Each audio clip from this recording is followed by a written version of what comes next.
الحمد لله والصلاة والسلام على رسول الله وعلى آله وصحبه أجمعين رب اشرح لي صدري ويسر لي أمري واحلل عقدة من لساني يفقهوا قولي ربي زدني علما السلام عليكم ورحمة الله وبركاته அல்லாஹ்வுடைய பெரும் உதவியை கொண்டு இஸ்லாத்தினுடைய சில முக்கியமான கோட்பாடுகள் கொள்கைகள் அதனுடைய விளக்கங்களை நாங்க படிச்சு கொண்டு வரோம். லா இலாஹ இல்லல்லாஹ் முஹம்மதுர் ரசூலுல்லாஹ் என்ற கலிமாவை ஒருத்தர் இயம்பினால் அவர் அல்லாஹ்வை வணங்கணும், அல்லாஹ் அல்லாத தாக்கூத்துகள் இன்ஷாஅல்லாஹ் அல்லாஹ்வுக்கு எதிரான இறைவனுடைய ஸ்தானத்தில் வைத்து வணங்கப்படுகின்ற ஏனைய தாக்கூத்துகளை எதிர்க்க வேண்டும். இதுதான் லா இலாஹ இல்லல்லாஹ் முஹம்மதுர் ரசூலுல்லாஹ்வுடைய சுருக்கமான ஒரு பொருள். அந்த தாக்கூத்துகளை எவ்வாறு எதிர்ப்பது, அந்த குஃபரை எவ்வாறு நிராகரிப்பது, எவ்வாறு எதிர்ப்பது என்கிற சம்பந்தமான அந்த கன்செப்ட் தான் அல் வலா வல் பரா. அல்லாஹ்வுக்காக நேசித்தலும் அல்லாஹ்வுக்காக வெறுத்தலும். இந்த வலா அல் வலா வல் பரா என்ற கன்செப்ட் ஒரு லெவல் லெவல் என்ன, ஹிஜ்ரா. அதுல காபிர்களோடு இருக்கிற தொடர்புகளை மொத்தமாக அறுத்து பிரதேச ரீதியாகவும் உடல் ரீதியாகவும் காபிரை விட்டு வெளியேறி சென்று இஸ்லாமிய ஆட்சியை நிலைநாட்டுவது. அதாவது அடிபணிவு ரீதியாக அல்லாஹ்வுடைய சட்டத்தை அமுல்படுத்தி வணங்கி அல்லாஹ்வை முற்று முழுதான ஒரு வணக்கத்தை வணங்கி குஃபருக்கு எதிரான எதிர்ப்பை எங்களுக்கு உடல் ரீதியாகவும் பௌதிக ரீதியாகவும் நாங்கள் காட்டுறதுக்கு தான் ஹிஜ்ரத் என்கிற ஒன்றை அல்லாஹ் எங்களுக்கு கட்டளையிட்டான். அதன் அடிப்படையில தாருல் குஃப்ர்ல இஸ்லாத்தை வெளிப்படையாக பிரகடனப்படுத்தப்பட முடியாத சந்தர்ப்பத்தில் வாழ முடியாது. அதுக்கு அடுத்ததாக இப்ப ஹிஜ்ரத் மதீனாவுக்கு சென்றதன் பிறகு ஸஹாபா ரலியல்லாஹு அன்ஹும் முஸ்லிம்கள் ஹிஜ்ரத் சென்றதன் பிறகு காபிர்களை எதிர்க்கிற அல் வலா வல் பராவுடைய அடுத்த லெவலை அல்லாஹ் சொல்லி காட்டுறான். இந்த கடைசி லெவல், இந்த மேக்ஸிமம் லெவல், அந்த லெவல் தான் அல் ஜிஹாத் ஃபீ சபீலில்லாஹ், அல்லாஹ்வுடைய பாதையில யுத்தம் செய்வது. அதாவது குஃபருடைய அந்த அல் வலா வல் பராவுடைய the pinnacle, the maximum level, இஸ்லாத்துக்காக குஃபரை ஒழிப்பதற்காக ஜிஹாத் செய்வது. ஆகவே குஃபரை கண்டடத்திலிருந்து மனது ரீதியாக வெறுத்து எதிர்த்து வார அந்த லெவல் ஹிஜ்ரத் போய் அந்த லெவல் எங்க கொண்டு விடுதுன்னு சொன்னால் ஜிஹாதுடைய ஒரு லெவலுக்கு போகுது. உதாரணமாக ரசூல் ஸல்லல்லாஹு அலைஹி வஸல்லம் காலத்துல என்ன முதல் இக்ரா பிஸ்மி ரப்பிக்கல்லதி ஹலக் என்று சொல்லி அல்லாஹ் அந்த நபித்துவத்தை கொடுத்தார். அதன் பிறகு யா அய்யுஹல் முதஃபிர் கும் ஃபஅன்திர், நபியே போர்வை போர்த்துக் கொண்டிருப்பவர்களே எழும்புங்கோ, எச்சரிக்கை செய்யுங்க என்று சொன்னார். அதுபோல அல்லாஹ் சுப்ஹானஹு அந்த சந்தர்ப்பத்தில் நபிகளார் ஒரு தூதராக மாறினார். அதற்கு பிறகு அல்லாஹ் சொன்னான் என்ன, ஃபஅன்திர் அஷீரத்தகல் அக்ரபீன், உங்களை சுற்றி இருக்கிறார்களே உங்களை நெருங்கிய உறவினர்களுக்கு நீங்க எச்சரிக்கை செய்யுங்கன்னு அல்லாஹ் சொன்னான். அதுக்கு பிறகு நபிகளார் தங்களுடைய சொந்தமான உறவினர்களை எச்சரிக்கை செய்தார். அதுபோல அல்லாஹ் சொன்னான் ஃபஸ்தா பிமா துரவுன வஅரில் அனில் முஷ்ரிகீன், உங்களுக்கு இலப்பட்ட கட்டளையை நீங்க என்ன செய்யுங்க, வெளிப்படையாக நீங்க செஞ்சு கொண்டு போங்க, முஷ்ரிக்கீன்களை கணக்கெடுக்காங்கன்னு சொல்லி அல்லாஹ் ரசூலுல்லாஹி ஸல்லல்லாஹு அலைஹி வஸல்லம் தன்னுடைய தஅவா வெளிப்படையாக்கிறார். அதுக்கு பிறகு ரசூலுல்லாஹி ஸல்லல்லாஹு அலைஹி வஸல்லம் அல்லாஹ் கட்டளையிறார் என்ன, அல்லாஹ் இஸ்லாத்தை நிலைநாட்டுவதற்காக அந்த தாருல் குஃப்ரை விட்டு நீங்க ஹிஜ்ரத் செய்யுங்கன்னு சொன்னார். ஹிஜ்ரத் செய்ததற்கு பிறகு அல்லாஹ் சொல்லான் என்ன, குஃபரை எதிர்ப்பதற்காக நீங்கள் வாளேந்தி போராடுங்கள். இதோட நிக்கல, குஃபரை எதிர்க்கிறதுக்கு வாளேந்தி போராடுறது நான் மேக்சிமம் சொன்னேன் தானே. அதுக்கு பிறகு சுப்ஹானல்லாஹ் அந்த காஃபிருக்கான எதிர்ப்பை எப்படி அல்லாஹ் சுப்ஹானஹு வ தஆலா எங்களை காட்டுறான்னு பாருங்க. அவங்க எப்படி எதிர்க்கணும் சொல்லலாம். காஃபிரை அழிச்சதுக்கு பிறகு வேற என்ன இருக்குது, காஃபிரை இந்த பூமியில விட்டு இல்லத்தாக்கினதுக்கு பிறகு அல்லாஹ் சொல்லான் என்ன, காபிருக்காக பாவ மன்னிப்பு தொடாது. அதாவது அல் வலா வல் பராட கன்செப்ட் எவ்வளவு வரைக்கும் போதும், அவங்க மறுத்தானத்துக்கு பிறகு இந்த பூமியை விட்டு மரணித்து போனதுக்கு பிறகும் அல்லாஹ் சொல்லான் என்ன, அவர்களுக்கு நீங்க பாவ மன்னிப்பு கேட்காதுங்கோன்னு சொல்லாங்க. இந்த மெட்டர் சீரியஸ்னஸ் இப்ப எங்களுக்கு நல்ல வளர்ந்து பாத்தீங்களா.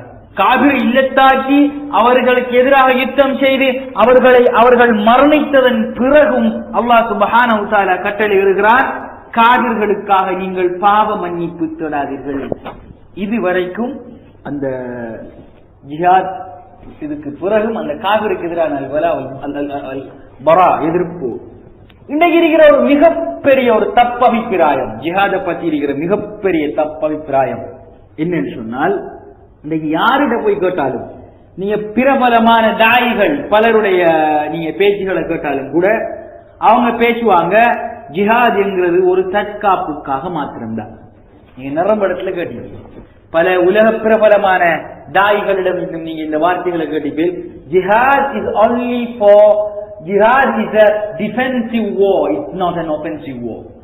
என்ன காரணம் அவங்க அப்படி சொல்ல என்று சொன்னால், ஏன் ஜிஹாத் நீங்கள் ஏன் கொள்கிறீர்கள், முஸ்லிம்கள் ஏன் கொள்கிறீர்கள், ஏன் நீங்கள் எங்களை எதிர்க்கிறீர்கள் என்று காவிர்கள் ஒரு கேள்வியை பகிரங்கமாக கேட்டுக்கொண்டு, முஸ்லிம்கள் தீவிரவாதிகள், extremist, fundamentalist, terrorist, religious fanatics, இப்படி முஸ்லிம்கள் எங்களுக்கு எதிரான ஒரு ஒரு ஒரு ஒரு பழிய பகிரங்கமாக பல மேடைகளில் மீடியாக்களை சுமத்துற நேரம் அதை தாங்கிக் கொள்ள முடியாத சில முஸ்லிம் அறிஞர்கள் கூட ஜிஹாதுடைய உண்மையான நிலையை மறைச்சி, ஜிஹாத் என்பது தற்காப்புக்காக மாத்திரம்தான், நீங்க நினைக்கிற மாதிரி இல்ல, எங்கட வீட்டுக்குள்ள வந்து எவனாவது எங்களை அடிக்க வந்தா அதை காக்குறது எங்கட கடமை இல்லையா, ஆகவே இது ஜிஹாத்ங்கிறது நீங்க வேற ஒன்றும் இல்ல, it is only for a defensive purpose, no misunderstanders.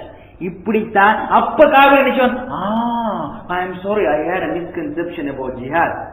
நான் நினைக்கிற மாதிரிக்கு காபிர் வந்து ஜிஹாதுல கான்செப்டை சரியா வழங்கி வச்சுக்கிறார். நாங்க போய் என்ன சொல்லலாம், இல்ல இல்ல இல்ல இல்ல நீங்க நினைக்கிற மாதிரி ஒன்றும் இல்ல, அது தற்காப்புக்கு மட்டும்தான், வந்தாத்தான் நாங்க பாதுகாக்கிறோம். அது ஒரு மனித இயல்பு தானே. இந்த கேள்வி என்னன்னு சொன்னால், இப்ப எந்த சம்பிரதாயங்கள் எடுத்துக்கொண்டாலும், எந்த முறைகள் எடுத்துக்கொண்டாலும், எந்த கலாச்சாரத்தை எடுத்துக்கொண்டாலும், ஒருத்தர் வந்து எங்களை அட்டாக் பண்ணினா நாங்க எங்களை காத்துக்கொள்ளணும் தானே. என்ன அப்ப இதுல என்ன ஜிஹாது, இதுல என்ன விஷயம் முடியுது, இது ஒரு பாயிண்டே கிடையாது.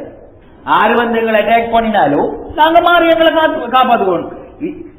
எந்த கிரிமினல் லாவிலையும் நீங்க வந்து உங்களை காப்பாற்றி கொள்ள நேரம் கொலை, இன்னொருவரை கொலை செஞ்சாரு, இப்ப இவர் வந்து உங்களுக்கு ஒரு ஆள் வந்து உங்களுக்கு அடிக்க வார நேரம் நீங்க அவரை போய் தடுத்து கொண்டு அவரை உங்களை காப்பாற்றி கொள்றதுக்காக அல்லது உங்களை சொத்தை காப்பாற்றி கொள்றதுக்காக அட்டாக் பண்ணி அவர் மரணிச்சால், அதுக்கு வந்து நீங்க completely you can come out of that crime.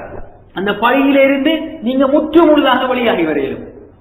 என்ன டிஃபென்ஸ், உங்களை காப்பாற்றுறதுக்காக நீங்க அவனை கொன்றீங்க.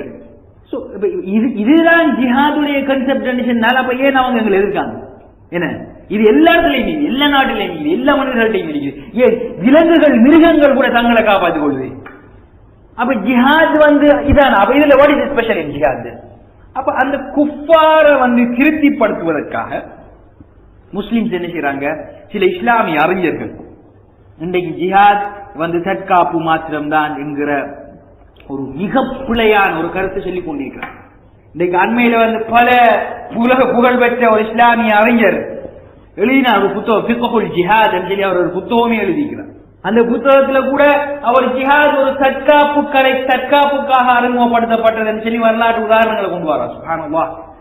இப்ப நாங்க பார்ப்போம் என்னன்னு சொன்னால், ஜிஹாதுடைய உண்மையான நோக்கம் என்ன, ஏன் அல்லாஹ் சுப்ஹானஹு வ தஆலா வந்து இந்த பூமியில வந்து ஜிஹாத கொண்டு வரார் என்கிற விஷயத்தை நாங்க பார்ப்போம். ஜிஹாதுடைய உண்மையான தன்மை என்னங்கிறத பார்ப்போம். இந்த விஷயத்தை பார்க்கறதுக்கு நாங்க ஒரு முக்கியமான ஒரு விஷயத்தை அண்டர்ஸ்டாண்ட் பண்ணி கொள்ளணும். இந்த பூமி, மனிதர்கள் வாழுகின்ற இந்த பூமி அல்லாஹ்வுக்கு சொந்தமானது. ரைட்? இன்னல் அர்ல இல்ல இல்ல, இந்த பூமி அல்லாஹ்வுக்கு சொந்தம்.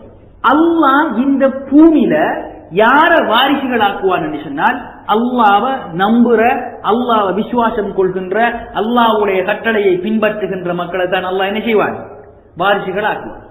சரியா? அது ஒரு நியாயமிக்கு தானே. உங்களோட வீடு ஒன்று இருந்தா, உங்களோட வீட்டை வந்து நீங்க வாடகை கொடுக்குறேன்னு சொன்னா யாருக்கு வாடகை கொடுப்பீங்க? உங்களோட வீட்டுல இருக்கிற ரூல்ஸ் அண்ட் ரெகுலேஷனை பின்பற்றி நீங்க போற கண்டிஷனுக்கு அந்த வீட்டுல இருக்க விரும்ப சொன்ன ஒரு ஆளுக்கு தானே நாங்க வீட்டை கொடுப்போம் இல்லையா?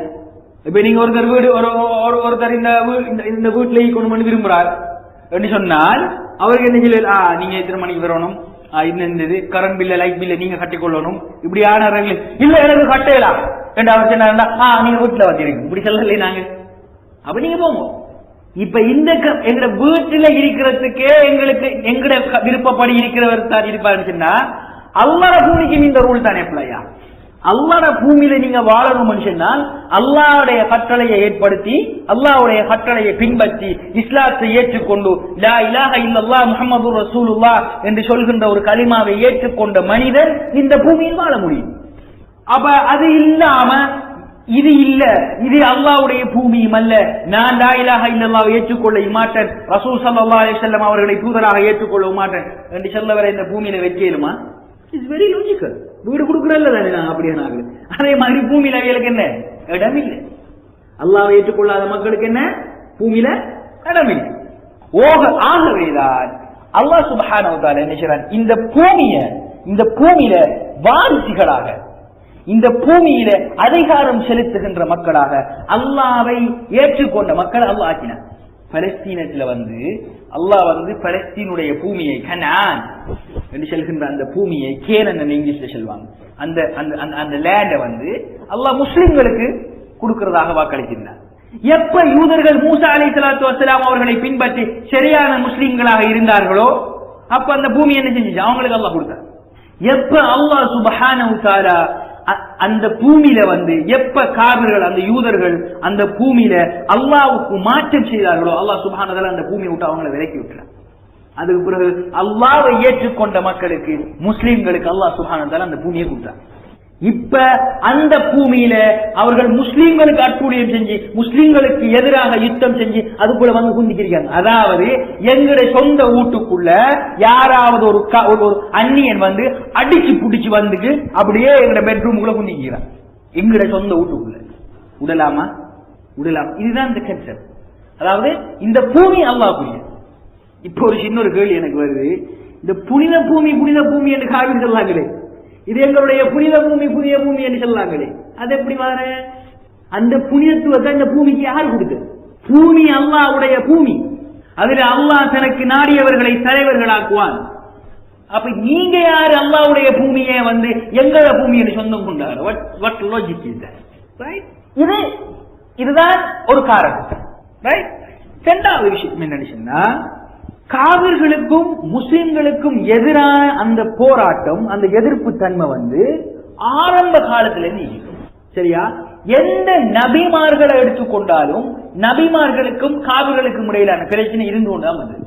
எந்த ஒரு நபி லா இலாஹ இல்லல்லாஹ் ஆதம் நபியுல்லாஹ், லா இலாஹ இல்லல்லாஹ் ஈசா ரசூலுல்லாஹ், லா இலாஹ இல்லல்லாஹ் மூசா ரசூலுல்லாஹ், லா இலாஹ இல்லல்லாஹ் ஷுஐப் நபியுல்லாஹ், இப்படி எந்த தூதர் வந்தாலும் இதான கலிமா லா இலாஹ இல்லல்லாஹ், அவர பேர் நபியுல்லாஹ் அல்லது ரசூலுல்லாஹ் வரும்.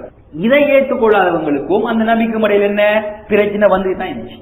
அல்லாஹ்வுடைய ஸ்டைல் என்னன்னு சொன்னா இந்த விஷயம் குஃபருடைய விஷயத்துல குஃபுர அல்லாஹ்வை ஏற்றுக்கொள்ளாட்டி என்ன செய்வான்? அல்லாஹ் என்ன செய்வான்? அழிச்சுக்குவான்.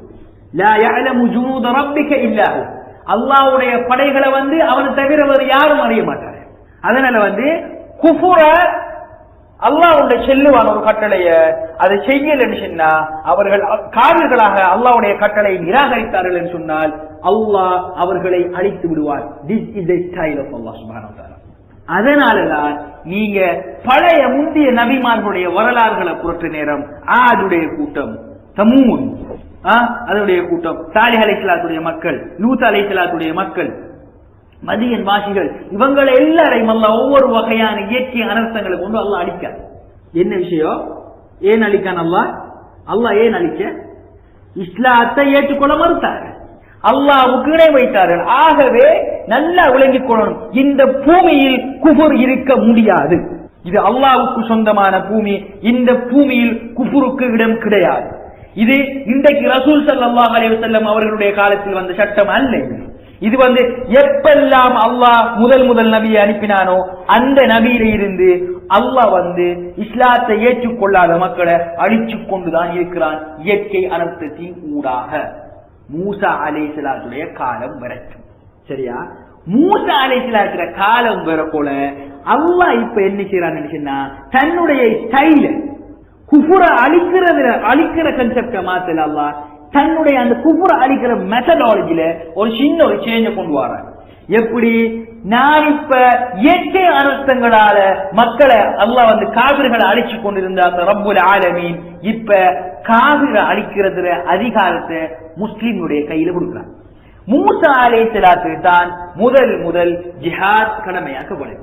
மூசா அலைஹிஸ்ஸலாம் தான் இப்ப என்ன செய்யறார், காபிர்களை அழித்தொழிக்கிற இயற்கை அனர்த்தத்தை விட்டு மாறி காபிர்களை முஸ்லிம்கள் இல்லத்தாக்குகின்ற அந்த ஸ்டைல் வருது இஸ்லாத்துக்கு. மூசா அலைஹிஸ்ஸலாத்துக்கு பிறகு இப்ப குஃபுருக்கும் இஸ்லாத்துக்கும் எதிரான அந்த யுத்தம் இயற்கை அனர்த்தங்களாக வரல, முஸ்லிம்களுடைய படைகளாக வந்துச்சு. முஸ்லிம்கள் அவர்கள் அழிக்கிறதாக இருந்துச்சு. அதுக்கு பிறகு மூசா அலைஹிஸ்ஸலாத்துடைய காலத்துல இருந்து ரசூல் ஸல்லல்லாஹு அலைஹி வஸல்லம் அவங்களோட காலம் வரைக்கும் அல்லாஹ் சுப்ஹானஹு வ தஆலா இப்ப யௌமுல் கியாமா வரைக்கும் அல்லாஹ் சுப்ஹானஹு வ தஆலா குஃபுர முஸ்லிம்களுடைய கையால அழிக்கிறார். முந்தி இயற்கை அனர்த்தங்களால் அழிச்சவன் அல்லாஹ், சத்தங்களால, இடியால, மின்னலால, பூமியை புரட்டுவதால, புயலால, காத்தால, அந்த சுடப்பட்ட கற்களால இப்படி அழித்து கொண்டு வந்த அந்த ரப்புல் ஆலமீன் குஃபுர அழிக்கிற அந்த பாக்கியத்தை முஸ்லிம்களுக்கு கொடுத்து, அது ஒரு பாக்கியம். அல்லாஹ்வுடைய எதிரிகள் அழிக்கிறது ஒரு பாக்கியம். அதை அல்லாஹ் முஸ்லிம்களுடைய கையில கொடுத்திருக்கிறார். இப்ப அதுக்கு பிறகு ரசூல் ஸல்லல்லாஹு அலைஹி வஸல்லம் காலத்துல இருந்து யௌமுல் கியாமா வரைக்கும் குஃபுரை இந்த பூமியில விட்டு இல்லத்தாக்குற முஸ்லிம்கள கையில. அது ஒரு நியாயம் உண்டிக்குதாரே, குஃபுர் இந்த பூமியில இருக்கப்படாங்கிறது ஒரு நியாயம் உண்டிக்கு. இப்ப ரசூல் ஸல்லல்லாஹு அலைஹி வஸல்லம் அவங்களுடைய காலத்துல எப்படி இந்த ஜிஹாத் படிப்படியாக வந்தது என்கிறது ஒரு விஷயம். எடுத்த உடனே அல்லாஹ் செல்ல போய் அடிங்க சொல்லி, அது முதல் சமுதாயம். இஸ்லாம் அப்படி துளிர்வுற சமுதாயம். அப்ப அல்லாஹ் அத கடைசி வரைக்கும் மாறதுக்கு ஒரு ஸ்டைல் ஒன்றை வச்சிருந்தாங்க. அதன் அடிப்படையில இந்த ஜிஹாத் படிப்படியாக அது கடமையாக்கப்பட்டு வந்துச்சு. இந்த வலாவல் வரா அந்த கன்செப்ட், அந்த உச்சக்கட்ட ஜிஹாத் படிப்படியாக என்ன செய்ய வந்துச்சு, அப்படியே வந்துச்சு. இப்ப எப்படி வந்ததுன்னா, இமாம் இப்னு கய்யிம் ரஹிமஹுல்லாஹ் தன்னுடைய புத்தகமான சாதுல் மஆத்ல அழகாக எப்படி இந்த ஜிஹாத் ஸ்டெப் ஆகி கொண்டு வருதுன்றதை பத்தி இமாம் இப்னு கய்யிம் சொல்லி காட்டுறார். சரியா? இமாம் இப்னு கய்யிம் சொன்ன விஷயம் அவர் சொல்றாரு என்னன்னா, அது ஒரு ஃபுல் சாப்டர். அதை நான் உங்களுக்கு சுருக்கமாக சொல்கிறேன். முதல்ல அவர் ரசூல் ஸல்லல்லாஹு அலைஹி வஸல்லம் நான் ஏற்கனவே சொன்ன மாதிரி இக்ரா பிஸ்மி ரப்பிக்கல் லதீல இருந்து ஆரம்பிச்சு அவங்களுக்கு சுற்றி இருக்கிறார்களுக்கு செஞ்சு பிறகு என்ன செய்து ஹிஜ்ரத் போனதுக்கு பிறகு அல்லாஹ் முஸ்லிம்களுக்கு கட்டளைகிறான் என்னன்னா, உங்களை யாரு அட்டாக் பண்ற வாராங்களோ அவங்களை அட்டாக் பண்ணிக்கோங்க நல்லா சொல்லலாம்.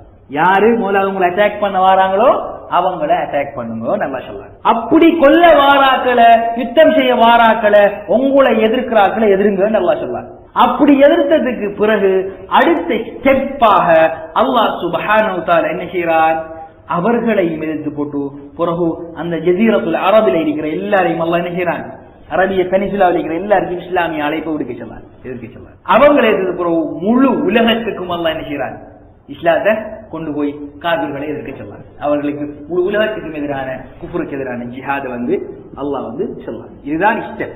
நாங்க இப்ப ஃபாலோ பண்ணணும் மனுஷன்னா, எங்களுக்குரிய சட்டம் என்ன, எல்லாம் முடிஞ்சது பிறகு கிடைக்க வந்த சட்டம் தானே நாங்க எடுக்கணும். என்ன இஸ்லாம் அது என்ன, ஒவ்வொரு கட்டமாக இஸ்லாம் வழங்கப்பட்டு கொண்டு வார நேரம் வந்தவர்களை நீங்கள் எதிருங்கள் என்று சொல்ல நேரம் மற்றவர்களை எதிர்க்காதீர்கள் என்ற சட்டம் அங்க இருந்துச்சு. என்ன இப்ப என்ன முழுவதுமாக இஸ்லாம் பூரணமானதுக்கு பிறகு அந்த இஸ்லாமிய சட்ட திட்டங்களை நாங்க பூரணமாக தான் பார்ப்போம். இப்ப என்ன சொன்னால் அவங்களே இருக்கு. சரியா? இமாம் இப்னு கய்யிம் அதை சொல்லிக் கொண்டு வார நேரம் சொன்னார், ரசூல் ஸல்லல்லாஹு அலைஹி வஸல்லம் அவங்களுடைய நேரத்துல 3 காவிர்களை 3 வகையானார்கள். ஒன்று ரசூல் ஸல்லல்லாஹு அலைஹி வஸல்லம் அவங்களோட உடன்படிக்கை செய்து கொண்டாங்க.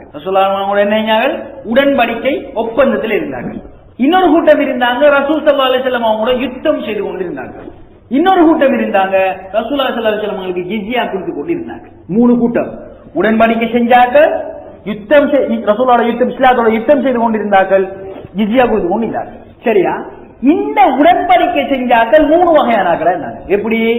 உடன்படிக்கையை உடைச்சாங்க, உடன்படிக்கையை உடைச்சு கொண்டார்கள், உடன்படிக்கையை காப்பாற்றினார்கள். இந்த உடன்படிக்கை விஷயத்தில் உடன்படிக்கையை உடைச்சாக்கள், உடன்படிக்கையை அப்படியே காப்பாற்றி உடன்படிக்கையை உடைக்காம அப்படியே கொண்டு போனார்கள். தங்களுக்கு முஸ்லிம்களுக்கு இடையிலான உடன்படிக்கையை கொண்டு போனார்கள். இன்னொரு குரூப் இருந்தாங்க, 3ஆவதாக்கள் இஸ்லாத்தோட யுத்தம் செய்யல, ஆனா அவங்களுக்கு உடன்படிக்கையும் இல்லை. யுத்தம் செய்யல, உடன்படிக்கையும் இல்லை. இப்ப சூரா தௌபா அரங்கு, சூரா தௌபா அரங்கு கட்டாயம். சூரா தௌபா, சூரா அன்ஃபால் இந்த சூறாக்களை வந்து நீங்க கட்டாயம் நீங்க படிச்சுக்கணும். அது சும்மா அதுல தப்சீரை நீங்க வாசிக்கணும். மூணாவது அந்த சூரா தௌபா சூரா அன்பாலுடைய வசனங்களை பாருங்க. சூரா தௌபா என்ன ஸ்பெஷல்? என்ன சூரா தௌபால பிஸ்மில்லா இல்ல, வெரி ஹார்ஷ் சூரா, வெரி ஹார்ஷான சூறா உண்டாது. சரியா? சூரா தௌபா இறங்கும். இப்ப சூரா தௌபா இறங்கினோன்னு என்ன நடக்குதுன்னா, உடன்படிக்கையை உடைச்சு கொண்டாங்களே, உடன்படிக்கையை உடைச்சாக்களோட ரசூல் என்ன செஞ்சார்? யுத்தம் செய்ய ஆரம்பிச்சார். சரியா? இந்த உடன்படிக்கையை காப்பாற்றி கொண்டு முஸ்லிம்களோட நல்ல உடன்படிக்கையை காப்பாற்றி கொண்டிருக்கிறாங்களே, அவங்களுக்கு அல்லாஹ் கட்டளைகிறார். சூரா தௌபால இந்த சட்டங்கள் வருது. அல்லாஹ் கட்டளைகிறார் என்ன? உங்களோட உடன்படிக்கையை வச்சு கொண்டிருக்கிறார்களுக்கு வந்து அவங்க அந்த உடன்படிக்கையை முடிகிற கால டைம் கொண்டிருக்குமே, அது வரைக்கும் அவங்கள சும்மா விடுங்க, அவங்கள சும்மா விடுங்க. இப்ப உடன்படிக்கையும் இல்லாம இஸ்லாத்தையும் ஏற்றுக்கொள்ளாமலே அவங்களுக்கு 4 மாதம் டைம் கொடுக்கும். அல்லாஹ் சொல்றார் 4 மாதம் டைம் கொடுக்கும். இப்ப ரசூல் ஸல்லல்லாஹு அலைஹி வஸல்லம் என்ன செய்றாங்க? அப்ப உடன்படிக்கை உடைச்சாக்களோட யுத்தம் செய்யறாங்க. உடன்படிக்கையை காப்பாத்தினாக்களோட அவங்களுக்கு வந்து உடன்படிக்கை முடிகிற காலம் வரைக்கும் உடன்படிக்கை இருந்து போச்சு. உடன்படிக்கையும் இல்லாம யுத்தம் இல்லாம 4 மந்த் டைம் கொடுத்தாங்க. இப்ப என்ன நடக்குதுன்னா 3 குரூப் ஆகுது. 6 குரூப் உடன்படிக்கை செஞ்சிக்கு இருக்கிறார்கள், யுத்தம் புரிகிறார்கள், ஜிஸ்யா கொடுத்து கொண்டு இருக்கிறார்கள். இந்த 4 மாசம் டைம் போனது தானே. இந்த 4 மாசம் டைம் போனதோட அவங்க எல்லாம் என்ன செஞ்சாங்க? இஸ்லாத்துக்குள்ள சிலாக வந்துட்டாங்க. அதுபோல உடன்படிக்கை டைமும் கொடுத்த டைம் எல்லாம் முடிஞ்சு 4 மாதம் முடிஞ்சு. இப்ப 2 வகையானார்கள் இருந்தாங்க. என்ன?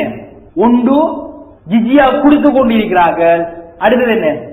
ரசூல் ஸல்லல்லாஹு அலைஹி வஸல்லம் அவங்கள யுத்தம் செய்து கொண்டிருக்கிறார்கள். உடன்படிக்கை செஞ்சாக்களுக்குரிய உடன்படிக்கை முடிச்சாக்களுக்கு யுத்தம் ஆரம்பிச்சாச்சு. உடன்படிக்கையை காப்பாற்றினார்களுக்கு 1 வருஷம் 2 வருஷம் டைம் பீரியட் உடன்படிக்கையில் இருந்தா அந்த 2 வருஷம் டைம் அவங்களை விட்டு அதுவும் முடிஞ்சாச்சு. உடன்படிக்கை இல்லாதவர்களுக்கு 4 மாசம் டைம் கொடுத்தோம்னா அவங்க எல்லாம் இஸ்லாத்துக்கு வந்துட்டாங்க. இப்ப 2 வகையான குரூப் இருந்துச்சு. யாரு? முஷ்ரிக்கீன்கள், இஸ்லாத்தோடு யுத்தம் செய்கிறார்கள். முஸ்லிம்கள் இஸ்லாத்தோடு யுத்தம் செய்கிறார்கள், ஜிஸ்யா கொடுக்கிற காப்பீர். ஆகவே முழு உலகத்தில் இருக்கிற முஸ்லிம் உம்மாவும் 3 மக்களாக மாறினார்கள். ஒன்று முஸ்லிம்கள், லா இலாஹ இல்லல்லாஹ் முஹம்மது ரசூலுல்லாஹ் காப்பாற்றினார்கள். ரசூல் ஸல்லல்லாஹு அலைஹி வஸல்லம் அல்லாஹ் சொன்னான் என்ன? அவங்களோட வலா நண்பர்களாயிருக்கும், சகோதரர்களாயிருக்கும். அடுத்ததாக என்ன? ரசூல் ஸல்லல்லாஹு அலைஹி வஸல்லம் இஸ்லாத்துக்கு எதிராக யுத்தம் செய்கின்ற மக்கள், அவங்களுக்கு எதிராக யுத்தம் செய்யுங்க காஃபிர்கள். 3வது ஜிஸ்யாவை பே பண்ண மக்கள், அவங்களோட மிச்சம் கவனமாக நடந்து. ஆகவே இந்த ஸ்டைல் அடிப்படையில வந்து இஸ்லாம் சூரா பரா சூரா தௌபா இறங்கினதுக்கு பிறகு அல்லாஹ் சுப்ஹானஹு வ தஆலா காபிர்களை பகிரங்கமாக எதிர்க்கிறார். ரைட்? இதுதான் அந்த ஜிஹாதுக்கு பின்னால இருக்கிற ஒரு தத்துவம். ஜிஹாத் வந்து நாங்க ஏன் செய்கிறோம், ஜிஹாதை நாங்க ஏன் செய்ய வேண்டும், ஜிஹாதுல அவசியம் என்ன என்கிறத பத்தி பேசுற நேரம் முதலாவது ஒரு விஷயம் என்னன்னு சொன்னால் இணை வைப்பு. நாங்க ஏற்கனவே பார்த்த மாதிரி இணை வைப்பு என்பது மிகப்பெரிய அநியாயம். அல்லாஹ் சுப்ஹானஹு வ தஆலா குர்ஆன்ல சொல்றான், வல் ஃபித்னது அக்பரு மினல் கத்ல் வல் ஃபித்னது அக்பரு மினல் கத்ல். அதாவது வந்து ஃபித்னா குழப்பம் விளைவிப்பது கொலையை விட கொடுமையாகும். தஃசீருடைய அறிஞர்கள் அல் ஃபித்னா குழப்பம்ங்கிறதுக்கு விளக்கம் சொல்ல நேரம் அவங்க சொல்றாங்க இணை வைப்புன்னு சொல்றாங்க. அதுக்கு விளக்கம் சொல்ல நேரம் இணை வைப்புன்னு சொல்றாங்க. ஆகவே இணை வைக்கிறது மிகப்பெரிய அநியாயம். ஆகவே வந்து இந்த அநியாயத்தை இந்த பூமியில விட்டு இல்ல தாக்குறதுக்காக அல்லாஹ் என்ன செய்யறார்? எங்களுக்கு ஜிஹாத வந்து கடமையாக்கிறார். 2வது காரணம், இஸ்லாம் வந்து இணை வைப்பை எப்படி பார்க்குது சொன்னால் இணை வைப்பை ஒரு அடிமைத்தனமாக பார்க்குது. எல்லா மக்களும் பூமியில ஒன்றுதானே, எல்லாரும் பூமியில சமன் தானே. இன்றைக்கு இருக்கிற மேற்கத்திய சட்டங்கள் கூட சொல்லுது every man is born equal. எல்லா மனிதர்களும் பிறக்கும் போது என்ன செய்யறாங்க? அவர்கள் அந்த பிறப்பிலேயே வந்து சமனாகத்தான் பிறக்கிறார்கள். அப்ப என்னுடைய கேள்வி என்னன்னு சொன்னால், இஸ்லாம் கேட்கிற கேள்வி அது என்னன்னு சொன்னால், எல்லாரும் சமமாக பிறக்கிறேன்னு சொன்னால் ஏன் ஒருத்தன் இன்னொருத்தனுடைய சட்டத்தை கொண்டு போய் சொல்றார்? ஓமா இல்லையா? நீங்களும் இவரும் சமன், அவரும் சமன், நானும் சமன், இவரும் சமன் என்று இருக்கிற பொழுது ஏன் நீங்கள் தலைவராக இருந்து, நீங்கள் பாராளுமன்ற உறுப்பினர்களாக இருந்து, நீங்கள் சட்டம் இயக்குகின்றவர்களாக இருந்து, நீங்கள் சட்டத்தை இயக்கி மக்களை அந்த சட்டத்தை பின்பற்ற செல்கிறீர்கள், அவர்கள் பின்பற்றாவிட்டால் அவர்களை தண்டிக்கிறீர்கள்? அப்ப என்ன ஒரு வகையான அடிமைத்தனம் தானே இது? அடிமைத்தனமா இல்லையா? இதான் அடிமைத்தனம் சொல்ல. இப்ப மக்களுடைய ஆட்சி அப்படி எல்லாம் சொல்லி பாராளுமன்றம் ஒரு தனி மக்களாகவும் மக்களாகவும் இருக்காங்க. இப்ப பாராளுமன்றத்தால் இயற்றப்பட்ட சட்டங்களை கொண்டு போய் வந்து என்ன செய்றாங்க? எல்லாரும் நீங்க பின்பற்றுங்கன்னு சொல்லலாம். பின்பற்றி போட்டு பின்பற்ற முடியாதவர்களுக்கு என்ன செய்றாங்க? தண்டனை வழங்குறாங்க. அப்ப இதுல என்ன அர்த்தம்? மனுஷன் அடிமையாக்கி கொண்டிருக்கிறான். இது ஒரு வகையான அடிமைத்தனம், மாடர்ன் ஸ்லேவரி. இஸ்லாம் என்ன சொல்லுது? இல்ல, இது அடிமைத்தனம், இதுக்கு நாங்க உடையல. இஸ்லாம் இதை விடாது. உண்மையான ஈக்குவாலிட்டி எப்ப வரும் சொன்னால், எல்லார அடிமைத்துவத்தையும் ஈக்குவலாக்கி எங்களுக்கு மேல மனிதர்களுக்கு அப்பால ஒரு சுப்பீரியரான ஒரு சக்திக்கு மனிதர்கள் அடிபணிகிற நேரம் தான் எல்லாம் சமனாகும். உண்மை இல்லையா? இது அடிமைத்தனம். எங்களை அடிமைத்தனத்துல களை எறிஞ்சு உடைச்சு கொண்டு போய் எங்களுக்கு எல்லாருக்கும் மேல இருக்கிற ஒரு பவருக்கு அடிமணிதான். அப்ப எங்களுக்கு மேல இருக்கிற பவர் என்றால் நிச்சயமாக அது மனிதர்களாக இருக்க முடியாது. மனிதர்களுக்கு அடிபணிக்க முன்னா என்ன? அது அடிமைத்தனம். அவை எங்களுக்கு மேல இருக்கிற ஒரு சூப்பர் பவர் அல்லாஹ் தஆலா. அப்ப எங்கள்கிட்ட இருந்து நாங்க இந்த அடிமைத்தனத்தை எடுத்து எறிஞ்சி அதுல இருந்து விலகி என்ன செய்யற? அல்லாஹ்வுக்கு அடிபணிகிற மக்களாக நாங்க ஆகணும். இதுதான் இஸ்லாத்தினுடைய ஜிஹாதுடைய கருத்து. உதாரணமாக ஒரு அழகான சம்பவம் ஒன்று. ருஸ்தம், அதாவது பாரசீகர்களுக்கு எதிராக யுத்தம் நடந்து கொண்டிருக்கிற நேரம் பாரசீக மன்னர், பாரசீக படைகளுடைய தளபதி ருஸ்தம் கேட்ட ஒரு சம்பவம் உண்டு. அந்த சம்பவத்தை நான் வாசிக்கிறேன். ரபி இப்னு ஆமிர் கூறினார், பாரசீக படையினரின் தளபதி ருஸ்தம் எங்களிடம் நீங்கள் எதற்காக வந்துள்ளீர்கள் என கேட்டபோது அவர் கூறினார், ரபி இப்னு ஆமிர் கூறினார், மனிதனை மனிதன் வணங்குவதில் இருந்து அல்லாஹ்வை வணங்குவதற்காக நான் அல்லாஹ் எங்களை அனுப்பியுள்ளார். இப்ப ஜிஹாத் என்னத்துக்கு நீங்க எங்களோட ஃபைட் பண்ண வாரீங்க என்று கேட்ட நேரம் அவர் சொன்ன விளக்கம் இது. அதாவது என்ன? மனுஷன் அடிமைத்துவம் அடிமைப்படுத்தல இருந்து மனுஷனை விடுவித்து அல்லாஹ்வுக்கு அடிமைப்படுத்துவதற்கு அல்லாஹ்வுக்கு மனிதர்களை அந்த அடிமைத்தாளையில் மனிதர்களை பிரித்தெடுத்து விடுவித்து சுதந்திரம் கொடுத்து அல்லாஹ்வுக்கு அடிபணிகிற மக்களாக ஆகும். அப்ப ஜிஹாதுடைய கான்செப்ட் என்ன? Freeing the people. மக்களுக்கு விடுதலை கொடுக்கிறது, காபிர்களுக்கு விடுதலை கொடுக்கிறது. காபிர் அரசர்களுக்கு எதிராக யுத்தம் செய்து அந்த அரசனுடைய சட்டத்தை மக்கள் வணங்குவதில் இருந்து அந்த மக்களை தடுத்து மக்களை பிரித்தெடுத்து மக்களுக்கு விடுதலை கொடுத்து அந்த அல்லாஹ் சுப்ஹானஹு வ தஆலாவை அடிபணிகின்ற மக்களாக அல்லாஹ்வை ஆக்குவதற்கு தான் ஜிஹாத் ஃபீ சபீலில்லாஹ். அப்ப மக்கள் எல்லாரும் இஸ்லாத்தை ஏற்றுக்கொண்டதன் பிறகு பூமி மொத்தமாக அடிமைத்தனம் இல்லத்தாக்கி இந்த பூமியில முஸ்லிம்களாக இருக்கிற ஜிஹாத் என்ன செய்யும்? ஆட்டோமேட்டிக்கா இல்லாம போயிடும். ஜிஹாத் காபிரை கொல்லதல்ல. காபிரை கொல்லதுங்கிறது ஒரு வெரி வெரி மே டிஃபெனிஷன். காபிரை இல்லாம என்ன மனிதன்ல இருந்து அடிமைத்துவத்தை எடுத்து மனிதனை சுதந்திரமாக மாத்துறது. இது ஒரு சுதந்திர போராட்டம். இது ஒரு தீவிரவாதம் அல்ல. வெஸ்டர்ல மாதிரி ஒரு தீவிரவாதம் அல்ல. இது ஒரு சுதந்திர போராட்டம். ரைட்? ஜிஹாதுங்கிறது ஒரு சுதந்திரமான போராட்டம். இதுதான் ஒரு காரணம். ரசூல் ஸல்லல்லாஹு அலைஹி வஸல்லம் அவங்க சொன்னாங்க பாருங்க, வணக்கத்திற்குரியவன் அல்லாஹ்வை தவிர வேறில்லை, முஹம்மது அவனுடைய தூதர் என்று மக்கள் பிரகடனம் செய்யும் வரைக்கும் நான் போரிடுவதற்கு அனுப்பப்பட்டுள்ளேன். இந்த ஹதீஸை பார்க்கிற நேரம் இது தற்காப்புக்கான ஒரு யுத்தமாக விளங்குதா இந்த ஹதீஸ்? இந்த பூமியில லா இலாஹ இல்லல்லாஹ் முஹம்மதுர் ரசூலுல்லாஹ் என்று மக்கள் பிரகடனப்படுத்தும் வரைக்கும் நான் அனுப்பப்பட்டுள்ளேன். என்ன செய்யறதுக்கு? அவங்களோட யுத்தம் செய்யறது. இது அழகா இஸ்லாமிய வரலாற்றில் மிகவும் தெளிவாக சொல்லப்பட விஷயம். எப்படி ரசூல் ஸல்லல்லாஹு அலைஹி வஸல்லம் அவங்க இந்த வெளிநாட்டு மன்னர்களுக்கு கடிதம் அனுப்புற நேரம் அந்த கடிதத்தை பார்த்தா மிச்சம் தெளிவாக வரும். அந்த கடிதத்தில் எல்லாம் என்ன ஸ்ட்ரிக்ட் ஓட இஸ்லாத்துக்கு வாங்கோ, அஸ்லாம் இஸ்லாத்துக்கு வாங்க, இஸ்லாத்தை ஏற்றுக்கொள்ளுங்கோ. சரியா? இஸ்லாத்தை நீங்க ஏற்றுக்கொள்ளாட்டி அந்த மக்களுடைய பாவம் எல்லாம் அந்த மக்கள் செய்யறதுக்கு எல்லாம் நீங்க ஒரு ரெஸ்பான்சிபிள் ஆயிருப்பேன். உங்களுக்கு எதிராக நான் யுத்தம் செய்வேன். அதை மறுத்த ஆக்களுக்கு எதிராக ரசூலுல்லாஹி ஸல்லல்லாஹு அலைஹி வஸல்லம் என்ன செஞ்சாங்க? யுத்தம் செய்தார். ஏன்? அந்த மக்களை விடுவித்து, அடிமை தலைகளில் இருந்து அந்த மக்களை விடுவித்து அல்லாஹ் சுப்ஹானஹு வ தஆலாவை வழிபடுகின்ற மக்களாக ஆக்குவதற்கான ஒரு போராட்டம். சரியா? இப்ப பாருங்க, சஹாபா ரலியல்லாஹு அன்ஹும் எப்படி இஸ்லாத்தை வழங்கி கொண்டாங்க என்கிறதுக்கு ஒரு அழகான ஒரு சம்பவம் உண்டு. இந்த சம்பவத்தை புகாரில இமாம் புகாரி பதிவு செய்கின்ற ஒரு சம்பவம். ஜுபைர் இப்னு ஹைஆ கூறினார். அவர் அறிவிக்கிற ஒரு ஹதீஸ், முஷ்ரிக்கீன்களோடு யுத்தம் புரிவதற்காக உமர் ரலியல்லாஹு அன்ஹு மக்களை எல்லா பிரதேசங்களுக்கும் அனுப்பினார். எனவே உமர் எங்களுக்கு தலைவராக நுஅமான் இப்னு முகாரியை நியமித்தார். எதிரியின் இடத்தில் நாங்கள் இருக்கும் பொழுது கிஸ்ராவின் பிரதிநிதிகள் 40,000 படை வீரர்களுடன் எங்களிடம் வந்தார்கள். அவர்களில் இருந்த ஒரு மொழிபெயர்ப்பாளர் எழுந்து, உங்களில் ஒருவர் என்னோடு பேசட்டும் என்றார். முகீரா எழுந்து நின்று உமக்கு விரும்பியதை கேள் என்றார். அவர் முகீராவிடம் கேட்டார், நீங்கள் யார்? அதாவது இந்த படையோட வந்து முஸ்லீம்கள் நிக்காங்க, இவங்களும் படையோட கூட கேட்காங்க, நீங்க யார் வாப்பா, நீங்க என்னத்துக்கு வந்திருக்கீங்க? அதற்கு முகீரா கூறினார், நாம் அரபியர்களில் உள்ளவர்கள், நாங்கள் கீழ்த்தரமான கொடுமையான வாழ்வை மேற்கொண்டிருந்தோம். பசியினால் மிருகங்களின் தோள்களையும் ஈச்சங்கொட்டைகளையும் உறிஞ்சிக் கொண்டிருந்தோம். ஒட்டகத்தினதும் செம்மறி ஆடுகளினதும் தோள்களை ஆடைகளாக அணிந்து கொண்டிருந்தோம். இந்நிலையில் நாங்கள் இருக்கும் பொழுதோ வானத்தினதும் பூமியினதும் அதிபதி எங்களின் மத்தியில் ஒரு தூதரை அனுப்பினான். அவரின் தாயையும் தந்தையையும் நாங்கள் நன்றாக அறிவோம். எங்கள் தூதர் நீங்கள் அல்லாவை மாத்திரம் வணங்கும் வரைக்கும் அல்லது ஜிஸ்யாவை கொடுக்கும் வரைக்கும் உங்களோடு போரிடுமாறு எங்களுக்கு கட்டளையிட்டிருக்கிறார். எங்களில் எவராவது கொல்லப்பட்டால் யாரும் வார்த்தைகளால் வர்ணிக்க முடியாத சுவனத்தில் இன்பம் அனுபவிப்பார். எங்களில் யாராவது கொல்லப்படாது விட்டால் உங்களில் அவர் தலைவராக இருப்பார். எப்படி வசனம், எவ்வளவு தெளிவான, சுப்ஹானல்லாஹ், மிச்சம் தெளிவான ஒரு understanding of jihad.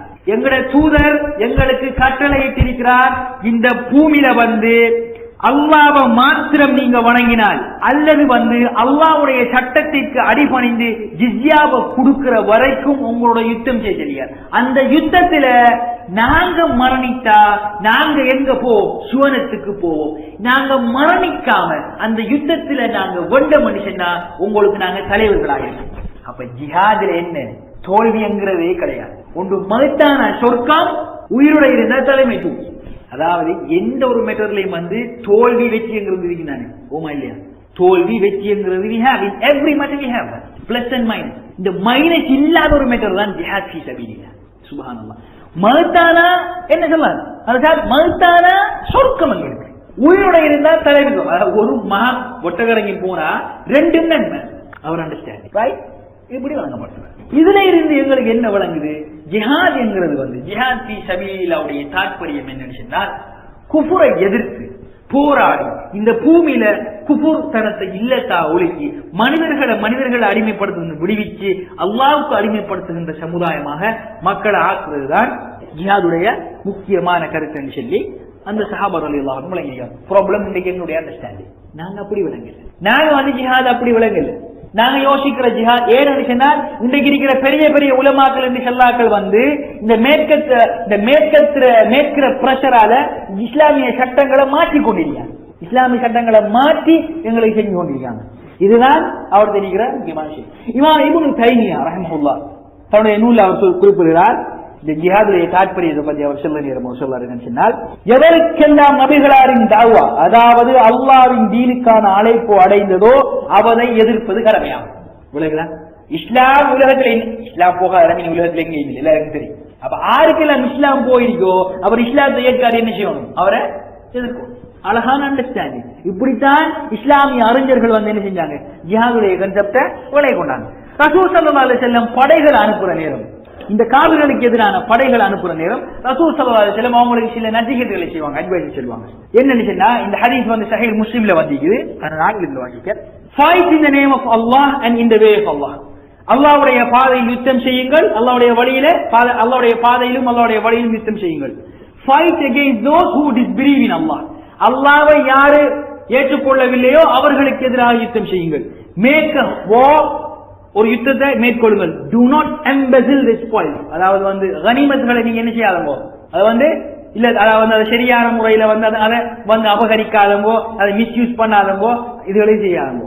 do not break your pledge, உங்களுடைய பையாக்களை, உங்களுடைய உடன்படிக்கைகளை, நீங்க கொடுத்த வாக்குகள், அந்த pledge, அந்த வாக்குகளை நீங்க முடிச்சு கொள்ளாதீங்க. and do not mutilate bodies, உடல்களை வந்து நீங்க சிதைக்காதீர்கள். do not kill the children, சிறு பிள்ளைகளை கொலை செய்யாதீர்கள். when you meet your enemies who are polytheists, invite them to 3 courses of action. நீங்க இணை வைப்பாளர்களை நீங்கள் சந்தித்தால், உங்களுடைய எதிரிகளை நீங்க சந்தித்தால் 3 விஷயத்துக்கு அவங்களை அழைங்க. நான் முக்கியமான விஷயத்தை பார்த்து போடணும். 3 விஷயத்துக்கு அவங்களை அழைங்க. if they respond to any one of these, you also accept it and withhold yourself from doing them any harm. இந்த 3ல ஏதாவது ஒன்று அவங்க ஏற்றுக்கொண்டாங்கன்னு சொன்னா அவங்களை தீங்கு விளைவுகளை இருந்து நீங்க என்ன செய்யுங்க? விலகிக் கொள்ளுங்கள். Number 1, invite them to Islam. இஸ்லாத்துக்கு அவங்கள அழைங்கோ. If they respond to you, அது அவர்கள் அதுக்கு பதிலளித்தால், accept it from them and desist from fighting against them, அதை ஏற்றுக்கொண்டு அவர்களுக்கு எதிராக யுத்தம் செய்வதிலிருந்து நீங்கள் தவிர்த்து கொள்ளுங்கள். Then invite them to migrate from their land to the land of Muhajir. அவங்க இஸ்லாத்தை ஏற்றுக்கொண்டா என்ன, அவங்கள அவங்களுடைய பூமியில இருந்து முஹாஜிருடைய பூமிகளுக்கு, அதாவது என்ன ஹிஜ்ரத் செஞ்ச பூமிகளுக்கு அவர்களை அழைங்க. சுப்ஹானல்லாஹ், வழங்குதா?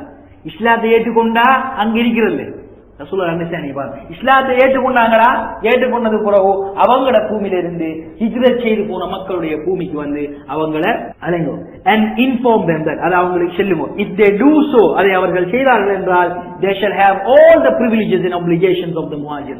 ஒரு முஹாஜிருக்கு ஹிஜ்ரத் செய்தவர்களுக்கு கிடைக்கின்ற சலுகைகளும் எல்லா விஷயங்களும் அவங்களுக்கும் கிடைக்கும். if they refuse to migrate, அவர்கள் ஹிஜ்ரத் செய்வதற்கு அவர்கள் மறுத்தார்கள் என்றால், tell them, அவர்களுக்கு சொல்லுங்க, that they will have the status of a Bedouin Muslim and will be subjected to the commands of Allah like other Muslims, but they will not get any share from the spoil or fight except when they actually fight with the Muslims. அதாவது அவங்க except பண்ணலன்னு சொன்னா அவங்களோட சொல்லுங்க, ஒரு சாதாரண முஸ்லிமுக்கு, ஒரு பெடோயினுக்கு, ஒரு நகர்வாசி, ஒரு பெடோயின் சொல்றது என்ன, ஒரு கிராமப்புற முஸ்லிமுக்கு இருக்கிற உரிமைகளை அவருக்கு கிடைக்கும். ஸ்பாயிலர் வார்ல பாய்ன்னு சொல்லி ஒரு வகையான ஸ்பாயிலர் வார், அது அவங்களுக்கு கிடைக்காதுன்னு சொல்லுங்க.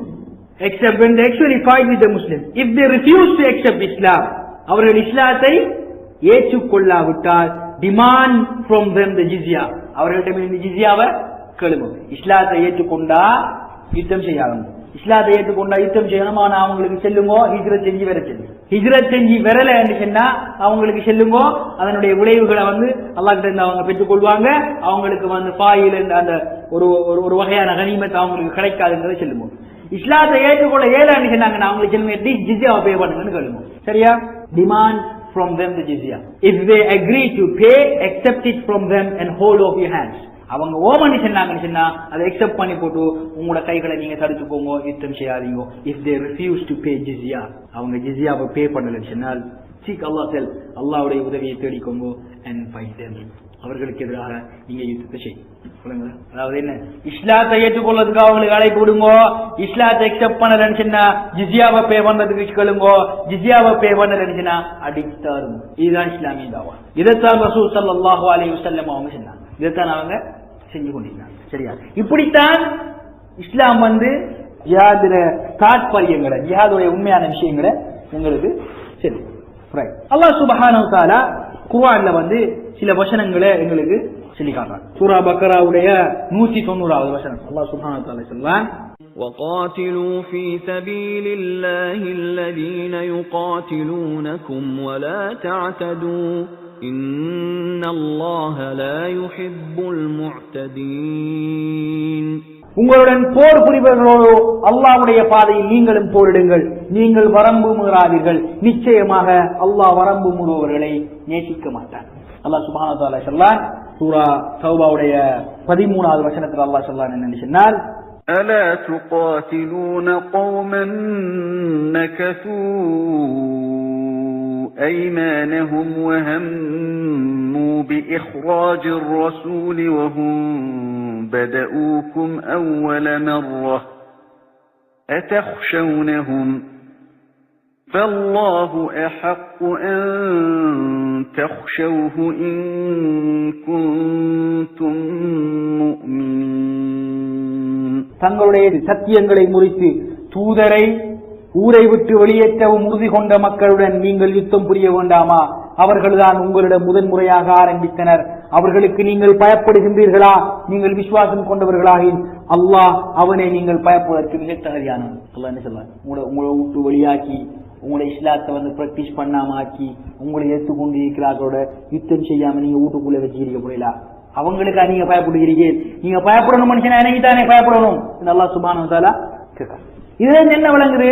இந்த வசனங்களுக்கு என்ன விளங்குச்சுன்னா, ஜிஹாதுடைய அடுத்த நோக்கம் என்னன்னா அநியாயத்தை என்ன செய்யணும் இல்லதான். எங்களோட யுத்தம் செய்யறார்கள் என்ன செய்யணும்? மாறி யுத்தம் செய்யணும். எங்களை எதிர்க்கிறார்களோட மாறி எதிர்க்கணும். அதுவும் ஜிஹாதுடைய ஒரு நோக்கம். ஜிஹாதுடைய அடுத்த நோக்கம், இன்னொரு முக்கியமான நோக்கம் என்னன்னு சொன்னா, காபிர்களை இந்த குஃபுர்களை அவமானப்படுத்துறாங்க. அவங்க காபிர் தானே, அவங்களை அவமானப்படுத்துறாங்க. இது ஒரு முக்கியமான நோக்கம். அல்லாஹ் சுப்ஹானஹு வ தஆலா சூரா அன்ஃபாலுடைய 60வது வசனத்துல அல்லாஹ் சொல்றான் என்ன சொன்னால் وَأَعِدُّوا لَهُم مَّا اسْتَطَعْتُم مِّن قُوَّةٍ وَمِن رِّبَاطِ الْخَيْلِ تُرْهِبُونَ بِهِ عَدُوَّ اللَّهِ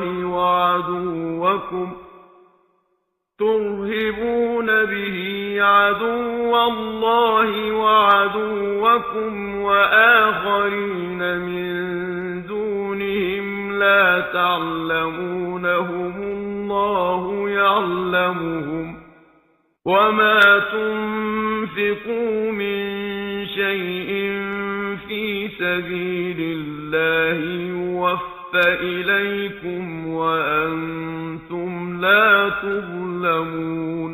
மேலும் அவர்களோடு யுத்தம் செய்வதற்காக உங்களுக்கு பலத்தால் சாத்தியமானதையும் போர் குதிரைகளை கட்டி வைப்பதையும் நீங்கள் தயார் செய்ய வையுங்கள். இதனால் அல்லாஹ்வுடைய விரோதியையும் உங்களுடைய விரோதியையும் இவர்கள் அல்லாத மற்றவர்களையும் பயப்படச் செய்வீர்கள். அவர்களை நீங்கள் அறிய மாட்டீர்கள், அல்லாஹ் தான் அவர்களை அறிவான். அல்லாஹ்வுடைய பாதையை நீங்கள் எதை செலவு செய்த போதிலும் அல்லாஹ் உங்களுக்கு அதன் கூலியை உங்களுக்கு பூரணமாகவே வழங்கப்படும். அதில் ஒரு சிறிதும் நீங்கள் அநீதி இழைக்கப்படவும் மாட்டீர்கள். சரியா? அல்லாஹ் சொல்ல என்ன சொன்னா, குஃபார கொஞ்சம் என்ன செய்யணும், பயமுடுத்தாங்க. அதாவது சுப்ஹானல்லாஹ், எப்படி இஸ்லாம் உங்களுக்கு விஷயங்களை சொல்லி தருது, நாங்க எப்படி அண்டர்ஸ்டாண்ட் பண்ணி வச்சுக்கணும். குதிரையை ரெடி ஆகுங்கோ, பொடியை உறுதியா வச்சுக்கோங்க, உங்களுக்கு குதிரை படைகளை சரியா வச்சுக்கோங்க, உங்களோட வாழை உறுதியா வச்சுக்கோங்க, எல்லாத்தையும் ரெடி ஆக்கி வச்சுக்கோங்க. ஏன் சும்மா போய் அவங்க பயமுடுத்தாரு, காபிர யுத்தம் செய்யற சும்மா இருந்த நேரம் என்ன கடைகளை போய் பயமுடுத்தாரு, நாங்க ரெடியா இருக்கோம் உங்களுக்கு அடிப்போம், இந்த பயமுடுத்தாரு பயப்படுத்தி கொண்டு வைத்துக் கொண்டு இருக்கிறது. அல்லாஹ் சுப்ஹானஹு வ தஆலா எங்களை கட்டளையிடுறார். அல்லாஹ் சுப்ஹானஹு வ தஆலா மேலும் சொல்லான் 9வது சூராவுடைய சூரா தௌபாவுடைய 14, 15வது வசனங்கள் அல்லாஹ் சுப்ஹானஹு வ தஆலா என்ன சொல்றார்? قاتلوهم يعذبهم الله بأيديكم وينصركم عليهم ويشف صدور قوم مؤمنين ويذهب غيظ قلوبهم ويتوب الله على من يشاء والله عليم حكيم. நீங்கள் அவர்களுடன் யுத்தம் செய்யுங்கள், உங்கள் கைகளை கொண்டே அல்லாஹ் அவர்களை வேதனை செய்வான், அவர்களை இழிவும் படுத்துவான், அவர்களுக்கு பாதகமாக உங்களுக்கு உதவியும் செய்வார். மேலும் விசுவாசம் கொண்ட சமூகத்தார் நெஞ்சங்களுக்கு ஆறுதல் அளிப்பார். எவ்வளவு ஒரு உறுதியான ஒரு ஹாஷான வசனம் பாருங்க. காதிலூஹும் யுஅذிபுஹுமுல்லாஹு பிஐதீக்கும் வயுஹ்ஸிஹிம் வயன்சுருக்கும் அலைஹிம் வயஷ்ஃபி சுதூர கௌமின் முஃமினீன். அவர்களோடு யுத்தம் செய்யறதுக்கு அல்லாஹ் சொல்ல காரணம் என்ன? உங்கள் கைகளை கொண்டு அல்லாஹ் அவர்களை வேதனை செய்வார். ஏன் உங்கள் கைகளை கொண்டு ஏன் அல்லாஹ் வேதனை செய்யணும்? காபிர் ஏன் வேதனை செய்யணும்? ஏன் அல்லாஹ் அவங்க ஏற்றுக்கொள்ளல. நான் வேதனை செஞ்சு கொண்டிருந்தேனே முந்தி, எப்படி இயற்கை அர்த்தங்களால, இப்ப உங்களோட கையை கொண்டு என்ன செய்ய போறான்? அல்லாஹ் அவங்களை வேதனை செய்ய போறான். அவர்கள் இழிவுபடுத்துவார். அல்லாஹ் அவர்களை என்ன செய்ய போறான்? இழிவுபடுத்து. அப்ப ஜிஹாதுடைய அடுத்த கன்செப்ட் என்னன்னு அண்டர்ஸ்டாண்ட் பிலோசபி என்னன்னு குஃபுர காபிர இழிவுபடுத்துறது. இது ஒரு முக்கியமான ஒரு விஷயம். அதே நேரம் ஏற்கனவே சொன்ன மாதிரி எதிர்த்தவர்களை, எங்களை மாறி எதிர்த்தவர்களை எதிர்க்கிறதும் ஒரு காரியம். அதையும் அல்லாஹ் சுப்ஹானஹு வ தஆலா எங்களுக்கு சொல்லி காட்டுகிறார். சூரா அன்ஃபாலுடைய 39வது வசனம். وَقَاتِلُوهُمْ حَتَّى لَا تَكُونَ فِتْنَةٌ وَيَكُونَ الدِّينُ كُلُّهُ لِلَّهِ فَإِنِ انتهوا فَإِنَّ اللَّهَ بِمَا يَعْمَلُونَ بَصِيرٌ. நிராகரிப்போரின் குழப்பம் ஏற்படாமல் இருக்கவும், மார்க்கம் அது முற்றிலும் அல்லாஹ்விற்காகும் வரையிலும் அவர்களுடன் யுத்தம் புரியுங்கள். சுப்ஹானல்லாஹ். وَقَاتِلُوهُمْ حَتَّى لَا تَكُونَ فِتْنَةٌ وَيَكُونَ الدِّينُ كُلُّهُ لِلَّهِ فَإِنْ تَهَوْا فَإِنَّ اللَّهَ بِمَا يَعْمَلُونَ بَصِيرٌ. அல்லாஹ் சொல்றான் என்ன? நிராகரிப்பவர்களுக்கு யுத்தம் செய்யணும். என்ன இஸ்லாம் என்ன? மார்க்கம் அல்லாஹ்வுக்காக. وَيَكُونَ الدِّينُ كُلُّهُ لِلَّهِ இஸ்லாம் மார்க்கத்துல எல்லாம் தீன் என்று சொல்கின்ற மார்க்கம், தீன்ங்கிறது ஒரு மார்க்கம். எந்த தீன், எந்த சிஸ்டம், அவங்களுடைய எந்த சிஸ்டம் எல்லாமே அல்லாஹ்வுக்காக ஆகி அல்லாஹ்வுடைய சிஸ்டமாக ஆகும் வரைக்கும் நீங்கள் யுத்தம் செய்யுங்கள் என்று அல்லாஹ் சுப்ஹானஹு வ தஆலா எங்களுக்கு சொல்லி காட்டுறாங்க. இதுல இருந்து நாங்க விளங்கிக் கொள்ள வேண்டிய ஒரு மிகவும் முக்கியமான விஷயம் என்னன்னு சொன்னால், ஜிஹாத் என்கிற கன்செப்ட் அல்லாஹ் சுப்ஹானஹு வ தஆலா குஃபுருக்கு எதிராக, முஸ்லிம்களை அழிப்பதற்கு எதிராக, முஸ்லிம்கள் காபிர்கள் இந்த குஃபுரை இந்த பூமியில செய்து கொண்டு இருப்பதற்கு எதிராக அந்த காபிர்களை இல்லத்தாக்கி இந்த முழு தீனையும் முழு உலகத்தையும் அல்லாஹ்வுக்காக ஆகும் வரைக்கும் ஜிஹாத் செய்ய. அதாவது இந்த பூமியில காபிர் இருக்கும் வரைக்கும் என்ன செய்யும்? ஜிஹாத் இருக்கும். அதாவது ரசூல் ஸல்லல்லாஹு அலைஹி வஸல்லம் என்ன சொன்னாங்க? ஜிஹாத் இறுதி நாள் வரைக்கும் என்ன காபிர்கள் என்ன இறுதி நாள் வரைக்கும் இருப்பாங்க. ஆகவே எங்களுடைய அண்டர்ஸ்டாண்டிங் அல்லது எங்களுக்கு சொல்லித்தர மாதிரி ஜிஹாத் என்கிறது ஒரு தற்காப்பு யுத்தம் அல்ல. அது அதனுடைய ஒரு வெரி லோ அண்டர்ஸ்டாண்டிங். ஜிஹாதுடைய முழு தாற்பயத்துல எங்களை அட்டாக் பண்றவாராக்களை மாறி அட்டாக் பண்றதும் ஒரு காரணம். ஆனால் அதுதான் ஜிஹாதுடைய நோக்கம் அல்ல. அதை விட மிகப்பெரிய நோக்கத்தில் ஜிஹாத் ஃபீ ஸபீலில்லாஹ் இருக்குது. காபிர்கள், அதாவது அல்லாஹ்வை மறக்கின்ற மக்கள், அல்லாஹ்வை வணங்காத மக்கள், அந்த மனிதன் அடிமைப்படுத்துறதிலிருந்து மனிதர்களை விடுவிச்சு இந்த பூமியில அல்லாஹ்வுடைய தீனை நிலைநாட்ட செய்யறதுக்காக யுத்தம் செய்யும். ஆகவே ஜிஹாத் என்று வருகிற நேரம் இஸ்லாம் எங்களுடைய இஸ்லாமிய ஆட்சியை நாங்கள் நிலை நிறுத்தி காபிர்களை முஸ்லிம்களுடைய பிரதேசங்களில் இருந்து வெளியேற்றி இஸ்லாமிய ஷரியாவை நிலை நிறுத்தினாலும் கூட நாங்க அதுக்கு பிறகு ஒஃபென்சிவ் வார், என்ன வார்? அல்லாஹ்வுடைய தீனை நிலைநாட்டுவதற்காக நாங்கள் யுத்தம் செய்வோம். ஆகவே ஒரு முஸ்லிமுடைய மிஷன் வேற. இப்படி ஒரு தலையில் ஒரு மிகப்பெரிய கடமையோட முஸ்லிம்கள் நாங்க இருக்கிறோம். ஜிஹாதுடைய நோக்கத்தை இப்படி சொல்ல நேரம் எங்களுடைய நிலை என்ன இருக்கு? எங்களை அப்ப இதை பார்த்தாலே வழங்கும். அப்ப இப்படி இருக்கிற நேரம் எங்களுக்குள்ள கூட்டுக்குள்ள அட்டாக் பண்றவன கூட மாறி எதிர்க்க இல்லாம நாங்க சும்மா கொண்டி கொண்டிருக்கோம். அப்ப எவ்வளவு பெரிய ஒரு விஷயம். எங்களுடைய செயற்பாடுகளை தாற்பயத்தை இப்ப நாங்க விளங்கி கொண்டோமா? இஸ்லாத்தை இந்த பூமியில ஓங்க செய்யறதுக்காக ஜிஹாத் அல்லாஹ் எங்கே சொல்லி வச்சுக்கிறார். நாங்க அதெல்லாம் விட்டு போட்டு நீங்க வேற விஷயம் ஓகே பரவாயில்லைன்னு வைக்குவோமே. எங்களுடைய வீட்டுக்குள்ள முஸ்லிம்களுடைய பூமியில எங்களை எதிர்த்து கொண்டு எங்களுடைய தலைமைத்துவங்களை பறித்துக் கொண்டு எங்களை கொலை செய்து கொண்டு எங்களுடைய பெண்களுக்கு அநியாயம் செய்து கொண்டு எங்களுடைய சொத்துக்களை சூறையாடி கொண்டு காவிர்கள் எங்கள் பூமியில இருக்காங்க. அவங்களுக்கு எதிராக கூட எங்களுக்கு இருக்கையில் அளவுக்கு அவங்களுடைய சேர்ந்துக்கு ஒன்று கொண்டாடி கொண்டீங்க. எவ்வளவு பெரிய பாவம்.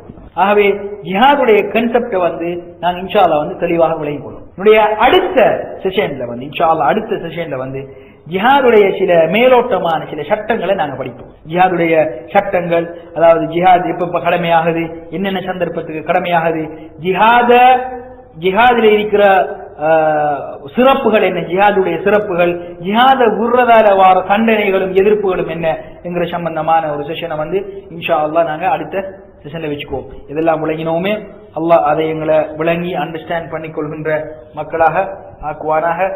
صلى الله على سيدنا محمد وعلى آله وصحبه وسلم. جعلنا السلام شعارا لنا وباسم سلام التقينا هنا. جعلنا السلام